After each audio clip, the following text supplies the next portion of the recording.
Food and hunting for me has always been intertwined. I haven't bought meat or fish for my house for going on 15 years.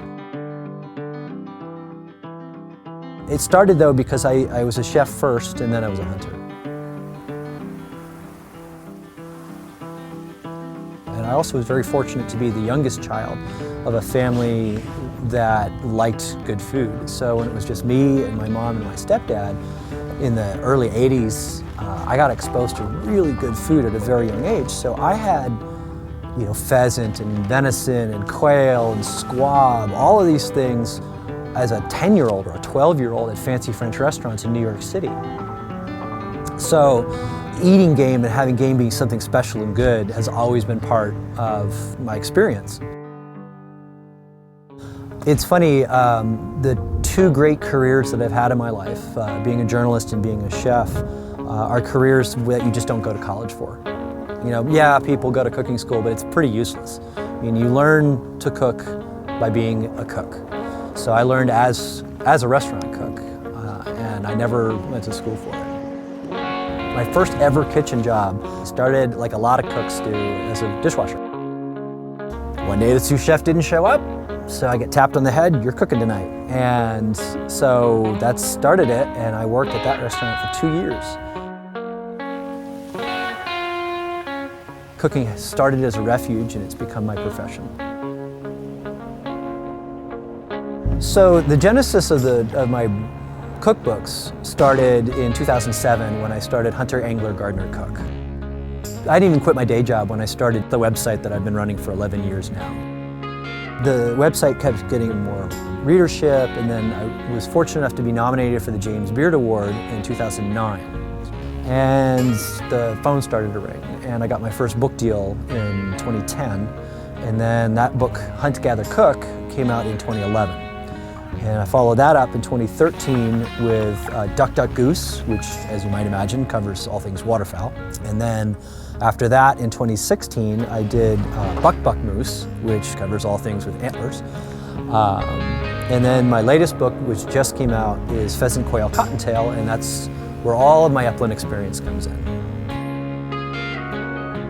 So you can basically get off the industrial meat chain pretty easily if you are a decent fisherman, a decent hunter, and a decent gardener. I mean, and that's actually one of the things that attracted me to hunting in the first place. Was I've never been a fan of intensive livestock rearing. And if I could, even in a small way, divorce myself from that, even a little, I figured it would be doing something that I felt good about. And you know, now I don't buy meat or fish for the house at all.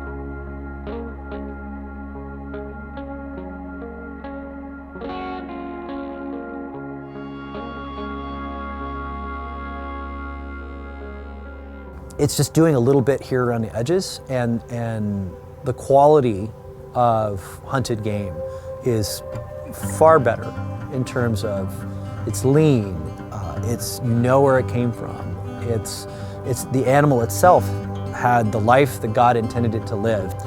And you know, there's something extremely hardwired satisfying about the flavor of anything it is that you eat, that you had to work for. And upland bird hunting is the epitome of that. There is no more calorie negative hunt on earth than a chucker hunt in like Nevada or Eastern California. You know, you're working your butt off for 5 birds maybe, and each bird is, you know, the size of a Cornish game hen if you're lucky. But still we do it.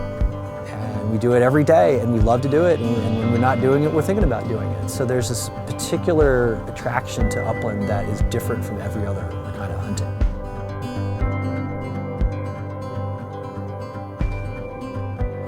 Hunting is more than just grocery shopping. You know, a lot of new hunters come into it where they're strictly looking to put birds in the bag or something like that, and that's great because you definitely want to enjoy what you bring home. But there wouldn't be any birds out there, or wouldn't be any deer in the woods without conservation. And it's one of those things that once you get into this pursuit, it really hits you on the head about access. And then when you get access, it's like, well, what's the quality of that habitat? So there's an entire set of organizations geared around people like to think that they're only about the animal that they're named for, like Pheasants Forever or Quail Forever or something like that. And that simply isn't true. What they're based at are the habitat in which those animals live. And hunting is an extractive pursuit. We take things out of an environment, and it's extraordinarily important for us as hunters to put back into those environments.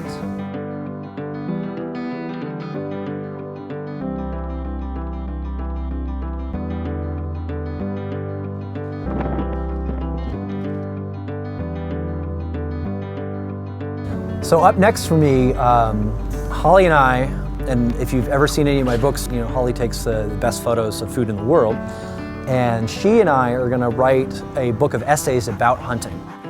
We kind of want it to be sort of the omnivore's dilemma for hunters, and the idea of where hunters can read this book and say, yes, it's exactly why we're doing this. And then you can hand it to a non-hunter who's wondering, why on earth do you do this? And that person can read it and then be like, oh, I get it now. It's incredibly important for us to build bridges with non-hunters and to have more people who just don't know why we do what we do, to have them get it.